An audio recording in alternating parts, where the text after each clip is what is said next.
एकादशी साक्षात भगवान के शरीर से पैदा है ना महाराज। 1 वर्ष की एकादशी का कोई नियम ले ले तो 7 जन्म के पाप नष्ट कर देती है।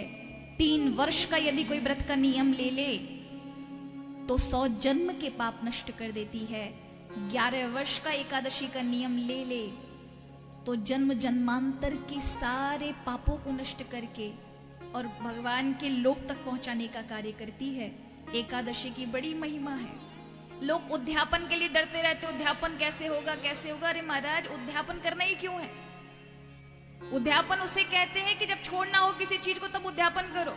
काहे को छोड़ो भगवान का साथ? ये एकादशी भगवान के करीब ले जाने वाली है। एकादशी व्रत ये कहिए कि जो भगवान से प्रेम करता है और भगवान की कृपा खुद पे चाहता है, श्री हरि की कृपा उस पर बरसे, उसे एकादशी का व्रत अवश्य रखना चाहिए, क्योंकि भगवान की कृपा दृष्टि अपनी ओर लाने के लिए ये कार्य करता है व्रत। इस दिन 5 ज्ञानेंद्रियां, 5 कर्मेंद्रियां और 1 मन, इस तरह से 11 बनते हैं। इन 11 से ही इसका नाम 11 और एकादशी पड़ा। इन 11 जगह से ही व्यक्ति के पाप आते हैं शरीर में और इन 11 जगहों को ही शुद्ध कर देती है एकादशी।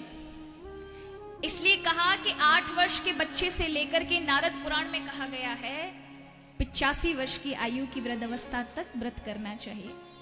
अगर आपकी सामर्थ्य है कि इससे आगे तक व्रत कर सको तो कोई मनाही नहीं है, पर किंतु वृद्ध अवस्था में बहुत अत्यधिक व्रत नहीं हो पाते हैं तो एकादशी वाले दिन भजन करना चाहिए वृद्धों को।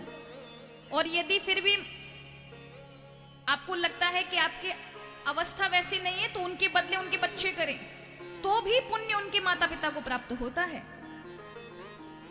पर एकादशी व्रत छोड़ना नहीं चाहिए। महान पुण्य महाराज। 1 वर्ष की एकादशी आपके जीवन के भाग्यों का परिवर्तन कर देती है। 1 वर्ष की एकादशी निष्ठा के साथ रखी जाए, ऐसे ही नहीं महाराज आज रख ली अगले 15 दिन में फिर भूल गए। निष्ठा के साथ अगर आपने एकादशी का 1 वर्ष का पालन किया तो वास्तव में आपके भाग्यों का उदय कर देगी। इसलिए एकादशी की बड़ी महिमा है।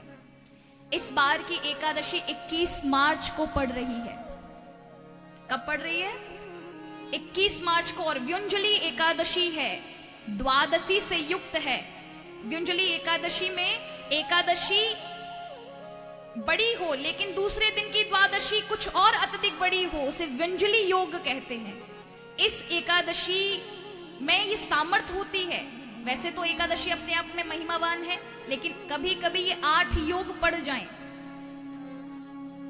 ये 8 योग द्वादशी के योग होते हैं, तिथि और नक्षत्रों से बनते हैं, जिनमें ये एकादशियों के नाम बदल जाते हैं, इनमें योग लग जाते हैं। जैसे उन्मीलिनी, व्युंजलिनी, पक्षवर्धिनी, त्रिस्पर्शा, जया, विजया, पापनाशनी। ये इस प्रकार की ये 8 योग पड़ जाएं नक्षत्र और तिथियों के अनुसार तो ये महान अत्यधिक हजार एकादशियों का 10-10 हजार एकादशियों का पुण्य देने वाली होती है। इस बार की 21 मार्च की जो एकादशी है वो व्युंजली योग से युक्त है। इसलिए इस बार की एकादशी अवश्य रखिएगा। और मेरा आप सबसे करबद्ध प्रार्थना है, जीवन में मेरे कहने से एक बार अवश्य एकादशी व्रत रख करके देखिए 1 वर्ष का नियम। और फिर यदि आपने पूरे अपने कुनबे और कुटुंब के साथ नहीं रखवाया ना तो फिर हमसे बोल देना व्यासपीठ से हम ऐसे ही बोल रहे थे। अवश्य आप एक एकादशी का खुद से अनुभव करके देखिए कितनी महान है, कितनी पुण्य है। भगवान की कृपा आप तक लेकर आती है। जन्म जन्मांतर में किसी से कोई ब्रह्म हत्या हो जाती है, गौ हत्या हो जाती है, अनंत चोरियों के अपराध लगे होते हैं। अरे इस जन्म में नहीं किए तो अनंत जन्म में तो होते हैं। उन सभी के पापों का नष्ट करने की सामर्थ्य इसी व्रत में है। इसलिए इसे तपस्या की श्रेणी में रखा गया है।